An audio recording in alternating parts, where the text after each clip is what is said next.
প্রিয় দ্বাদশ শ্রেণীর ভাই বোনেরা, কেমন আছো? আশা করছি তোমরা প্রত্যেকেই ভালো আছো। সবার আগে তোমাদের প্রত্যেকের কাছে আমি ক্ষমা প্রার্থী, কারণ কিছু ব্যক্তিগত কারণের জন্য অনেক দিন ধরে আমি ভিডিও আপলোড করতে পারিনি। কিন্তু এবার কথা দিলাম, রেগুলার তোমাদের জন্য ভিডিও আসবে। পরীক্ষা যতদিন চলবে ততদিন কন্টিনিউয়াসলি বিভিন্ন টপিকের উপর ভিডিও কিন্তু আসতে থাকবে। তো চলো, আজকের এই ভিডিওটাতে আমি কিছু গুরুত্বপূর্ণ প্রশ্ন তুলে ধরছি, যেগুলো সালের প্রশ্নে বারবার এসছে, টেস্ট পরীক্ষায় বেশি করে দিয়েছে, এবং এই প্রশ্নগুলোই বেশিরভাগ পেজে কিন্তু তোমরা পেয়ে যাবে। আবার একটা বলে দিচ্ছি, এই ভিডিও দেখার সাথে সাথে তোমরা যারা টেস্টের ভিডিওটা দেখোনি, অর্থাৎ টেস্ট পরীক্ষার সময় আমি একটা ভিডিও আপলোড করেছিলাম, সেই ভিডিওটা দেখোনি তাদেরকে বলছি সেই ভিডিওটা দেখে নাও। আর যদি না দেখে থাকো তাহলে আমি ওই ভিডিওতে যে সমস্ত প্রশ্নগুলো তোমাদের সামনে তুলে ধরেছিলাম তার একটা লিঙ্ক আমি দিয়ে দেবো, বা তার একটা স্ক্রিনশট আমি দিয়ে দেবো শেষে। সেখান থেকে তোমরা চাইলে স্ক্রিনশট নিয়ে ওই প্রশ্নগুলো লিখে নিতে পারো। তো চলো, দেরি না করে আজকের এই ভিডিওটা শুরু করা যাক। দেখো, তোমরা প্রত্যেকেই জানো যে আমাদের গদ্যাংশের দুটো পার্ট, একটা হচ্ছে আর্যাবর্ত বর্ণনম, আর একটা হচ্ছে বনগতা গুহা। তো আমি এইখানে সব থেকে গুরুত্বপূর্ণ তিনটে প্রশ্ন তোমাদের সামনে তুলে ধরেছি আর্যাবর্ত থেকে। আর্যাবর্ত থেকে যেটা সব থেকে বেশি করে পড়তে হবে, আর্যাবর্তে গ্রাম ও শহরের বর্ণনা, আর্যাবর্ত ও স্বর্গের মধ্যে একটা তুলনা। এই প্রশ্নটা এভাবেও দিতে পারে, কথম চাষু স্বর্গান্ন বিশিষ্টতে, অর্থাৎ কিভাবে আর্যাবর্তকে স্বর্গের থেকে বিশিষ্ট বলা হয়েছে সেটা নিয়ে লেখা। আর আর্যাবর্ত স্বর্গের মধ্যে তুলনা করা, দুটো প্রায় একই প্রশ্ন। নেক্সট, আর্যাবর্তের একটি সংক্ষিপ্ত বর্ণনা দাও। কেন এই প্রশ্নটাতে আমি স্টার দিয়েছি? কারণ এই প্রশ্নটা যখনই তোমরা পড়ে নেবে, বাকি প্রশ্নগুলো তোমাদের নিজে নিজেই মুখস্থ হয়ে যাবে। এছাড়াও আর্যাবর্তের কিছু গুরুত্বপূর্ণ প্রশ্ন রয়েছে, আমি বারবার বলছি, টেস্ট পরীক্ষায় যে ভিডিওটা দিয়েছিলাম সেটা দেখো, সেখান থেকে প্রশ্নগুলো পেয়ে যাবে। তা নাহলে শেষে আমি তার স্ক্রিনশটটা দিয়ে দেবো, সেখান থেকে লিখে নিতে পারো। নেক্সট দেখো, আমরা জানি বনগতা গুহা, এখানে এবছরের জন্য সবথেকে গুরুত্বপূর্ণ প্রশ্ন অলিপর্বার চরিত্র, যেটা বেশিরভাগ স্কুলে এবং টেস্ট পেপারে পেজে পেজে রয়েছে। তাছাড়া কশ্যপ ও অলিপর্বার মধ্যে যে আর্থিক পার্থক্য ছিল, অর্থাৎ তাদের যে আর্থিক অবস্থা সেটার বর্ণনা দিতে পারে। তা নাহলে সবথেকে গুরুত্বপূর্ণ যেটা প্রশ্ন সেটা হচ্ছে গল্পের বিষয়বস্তু পড়ে নেবে, বাকিটা তোমাদের সহজ মনে হবে। একটা প্রশ্ন, অলিপর্বা কর্তৃক দৃষ্ট দস্যুদের কার্যকলাপ, অর্থাৎ অলিপর্বা গাছে বসে দস্যুদেরকে কি কি করতে দেখেছিল সেটা তোমাদের দিতে পারে। তা নাহলে দ্বারঞ্চ শপথি, এই লাইনটা তুলে অনেক সময় প্রশ্ন দিতে পারে। এখানে কোন দ্বারের কথা বলা হয়েছে, ঠিক আছে, দ্বারটি কীভাবে খুললো, কীভাবে বন্ধ হলো, এরকম।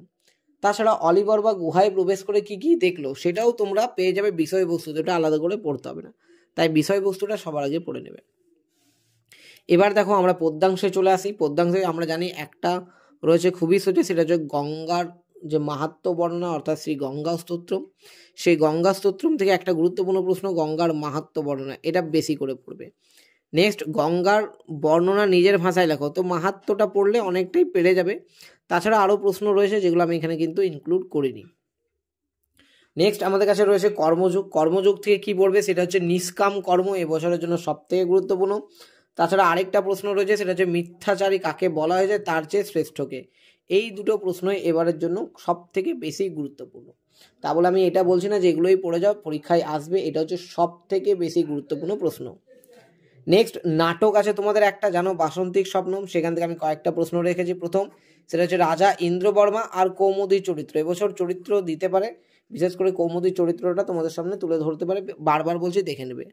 প্রত্যেকটার কিন্তু বিষয়বস্তু পড়া চাই, কারণ বিষয়বস্তু যদি পড়ে নাও তাহলে জিনিসটা মুখস্থ করতে সময় লাগে না। নেক্সট লাইন তুলে দিতে পারে নারিকা উপি যুগায়তে, ঠিক আছে, বা বিজয়তাম অস্মাকম অবনিপ, এই প্রশ্নটাও দিতে পারে। এই দুটো লাইন একটু দেখে নেবে। তাছাড়া ইন্দ্রবর্মার সাথে কৌমুদী আর ইন্দ্রবর্মার সাথে কনক লেখার যে কথোপকথন, সেটাও তোমাদের সামনে দিতে পারে, তাই এই কথোপকথনটাও ভালো করে পড়ে নেবে। দেখো, সাহিত্য থেকে আমি বেশি প্রশ্ন রাখিনি, কয়েকটা রেখেছি, যেমন এবছরের জন্য মেঘদূতম বা গীত গোবিন্দম, যে কোনো একটা সব থেকে বেশি গুরুত্বপূর্ণ, পরীক্ষায় দেওয়া উচিত আমার যেটা মনে হচ্ছে। তা নাহলে চড়ক আর সুশ্রুতের মধ্যে যে কোনো একটা দিবে। আর্যভট্টটা খুবই গুরুত্বপূর্ণ, অনেকে বলছে বরাহমিহির, টেস্ট পেপারে কিন্তু বরাহমিহিরও পেয়েছি, তাই আর্যভট্ট বরাহমিহির একসাথে রেখেছি। এর মধ্যে আর্যভট্ট খুব গুরুত্বপূর্ণ, এখানে মেঘদূতমটা আমার খুব গুরুত্বপূর্ণ মনে হচ্ছে, আর গীত গোবিন্দমটাও, দুটোই গুরুত্বপূর্ণ। এখানে চড়কটা বেশি মনে হচ্ছে। এছাড়া আয়ুর্বেদ ও চিকিৎসা শাস্ত্র নিয়ে তোমাদেরকে কিন্তু একটা প্রশ্ন তুলে দিতে পারে। এবারে একটা কথা বলছি, এই 4টে প্রশ্ন পড়লে কি হবে? হ্যাঁ, হয়ে যাবে মেবি, আশা করছি, কারণ এগুলো সবথেকে গুরুত্বপূর্ণ। তাছাড়া আমি বারবার বলছি, বাকি প্রশ্নগুলো দেখার জন্য তোমরা টেস্টের ভিডিওটা অবশ্যই দেখে নেবে। তা নাহলে ভিডিও শেষে স্ক্রিনশট দিয়ে দিচ্ছি, সেখান থেকেও লিখে নিতে পারো।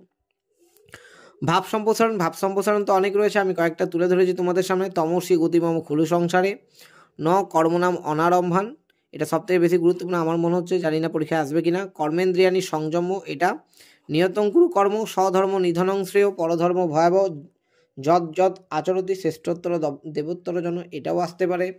ঠিক আছে, এছাড়া অনেক ধরনের ভাব সম্প্রসারণ রয়েছে, আমি বারবার বলছি ওই টেস্টের ভিডিওটা দেখে নিও। নেক্সট তোমাদের সামনে ভাষাতত্ত্ব রয়েছে, এর 3টেই গুরুত্বপূর্ণ প্রশ্ন।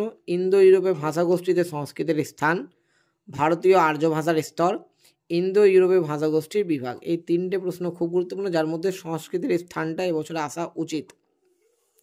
রচনা দেখো, রচনা দেখে নাও। রচনার মধ্যে গুরুত্বপূর্ণ হচ্ছে আদর্শ পুরুষ, তা নাহলে মম গ্রাম। এছাড়া রয়েছে শারদোৎসব, পরিবেশ দূষণম, তব প্রিয় ঋতু, অন্তর্জালম, প্রভাতকাল, রামায়ণ মহাভারত চাইলে পড়ে নিতে পারো। এগুলোর মধ্যে প্রথম দুটো সব থেকে বেশি গুরুত্বপূর্ণ আমার এবছরের জন্য মনে হচ্ছে। ঠিক আছে, তো এই ছিল তোমাদের ফাইনাল পরীক্ষার জন্য সব থেকে বেশি গুরুত্বপূর্ণ 2-3টে প্রশ্ন প্রত্যেকটা পার্ট থেকে। আশা করছি ভিডিওটা তোমাদের ভালো লেগেছে।